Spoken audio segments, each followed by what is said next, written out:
ನನ್ನ ಯೂಟ್ಯೂಬ್ ಚಾನಲ್ಗೆ ಎಲ್ಲರಿಗೂ ಸ್ವಾಗತ. ಇಂದು ನಾವು ಅಡುಗೆ ವಿಡಿಯೋವನ್ನು ಮಾಡಲಿದ್ದೇವೆ. ನಾವು ಚಿಕನ್ ಕಬಾಬ್ ಅನ್ನು ಬೇಯಿಸುತ್ತೇವೆ. ನಾವು ಈಗಾಗಲೇ ಬೌಲ್ನಲ್ಲಿ ಸ್ವಲ್ಪ ಪದಾರ್ಥಗಳನ್ನು ಸೇರಿಸಿದ್ದೇವೆ. ದಯವಿಟ್ಟು ನನ್ನ ಚಾನೆಲ್ ಅನ್ನು ಬೆಂಬಲಿಸಿ ಮತ್ತು ಈ ರೀತಿಯ ಹೆಚ್ಚಿನ ವಿಡಿಯೋಗಳನ್ನು ನೋಡಲು ಲೈಕ್ ಮಾಡಿ ಮತ್ತು ಶೇರ್ ಮಾಡಿ. ಕೊನೆಯವರೆಗೂ ನಾವು ಪ್ರಕಟಣೆಯನ್ನು ಹೊಂದಿದ್ದೇವೆ.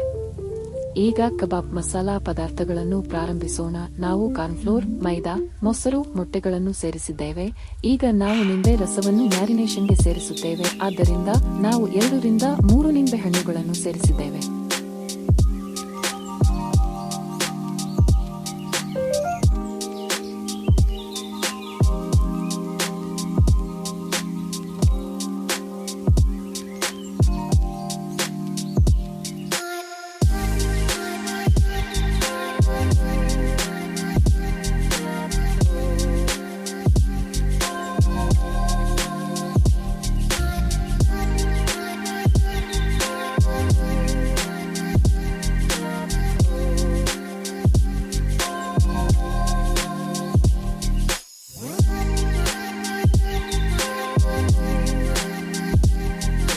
ಈಗ ನಾವು ಮೊಸರು ಸೇರಿಸಲು ಹೋಗುತ್ತೇವೆ. ನೀವು ವಿಡಿಯೋದಲ್ಲಿ ನೋಡಬಹುದು. ನಾವು ಸೇರಿಸಿದ ಪ್ರಮಾಣ ಸಾಕು.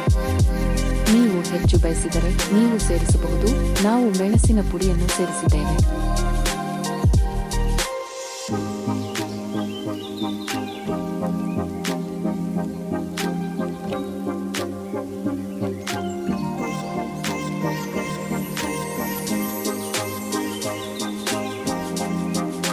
ಈಗ ನಾವು ಉಪ್ಪನ್ನು ಸೇರಿಸಲಿದ್ದೇವೆ. ಈಗ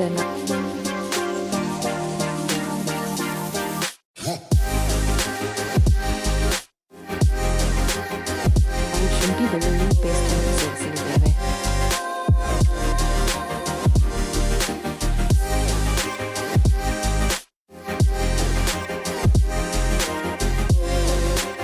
ಆದ್ದರಿಂದ ನಾವು ಇಲ್ಲಿ ಇರಿಸಿರುವ ಪದಾರ್ಥಗಳನ್ನು ನೀವು ನೋಡಬಹುದು.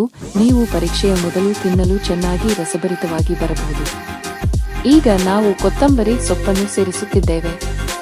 ಸ್ವಲ್ಪ ಅದನ್ನು ಬೌಲ್ಗೆ ಸೇರಿಸಬಹುದು. ಆದ್ದರಿಂದ ಮುಖ್ಯ ವಿಷಯವೆಂದರೆ ನೀವು ಅದನ್ನು ಚೆನ್ನಾಗಿ ಮಿಶ್ರಣ ಮಾಡಬೇಕು.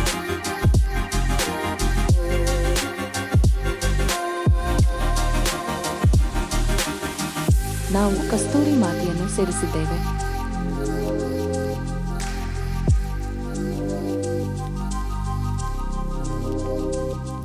ನಾವು ಈಗ ಅರಿಶಿನ ಪುಡಿಯನ್ನು ಸೇರಿಸಿದ್ದೇವೆ.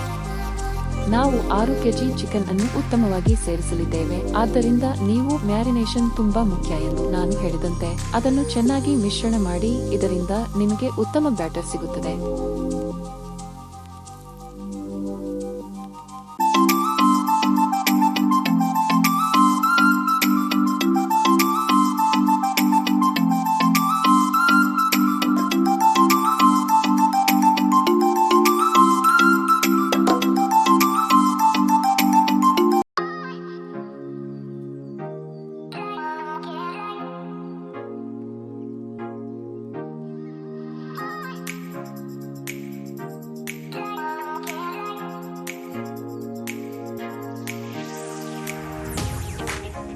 ಅಧಿಸೂಚನೆಯಲ್ಲಿ ನಾನು ವಿಡಿಯೋವನ್ನು ಅಪ್ಲೋಡ್ ಮಾಡಿದಾಗಲೆಲ್ಲ ನೀವು ಪಾಪ್ ಅಧಿಸೂಚನೆಯನ್ನು ಪಡೆಯುತ್ತೀರಿ.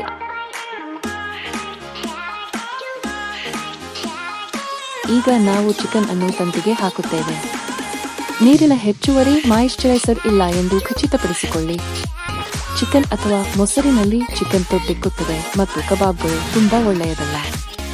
ಮ್ಯಾರಿನೇಡ್ಗೆ ಚಿಕನ್ ತುಂಡುಗಳನ್ನು ಸೇರಿಸಿ ಮತ್ತು ಮ್ಯಾರಿನೇಡ್ನೊಂದಿಗೆ ಪ್ರತಿ ಚಿಕನ್ ತುಂಡುಗಳನ್ನು ಸಮವಾಗಿ ಉಲ್ಲೇಖಿಸುವವರೆಗೆ ಚೆನ್ನಾಗಿ ಮಿಶ್ರಣ ಮಾಡಿ. ಆದ್ದರಿಂದ ಈಗ ಪಕ್ಕಕ್ಕೆ ಇರಿಸಿ ಮತ್ತು 2 ರಿಂದ 3 ಗಂಟೆಗಳ ಕಾಲ ಇರಿಸಿ ಮತ್ತು ಮ್ಯಾರಿನೇಡ್ನಿಂದ ರುಚಿಯನ್ನು ಅನುಮತಿಸಲು ಈ 3 ರಿಂದ 4 ಗಂಟೆಗಳ ಹಂತಗಳನ್ನು ಬಿಟ್ಟು ಬಿಡಬೇಡಿ.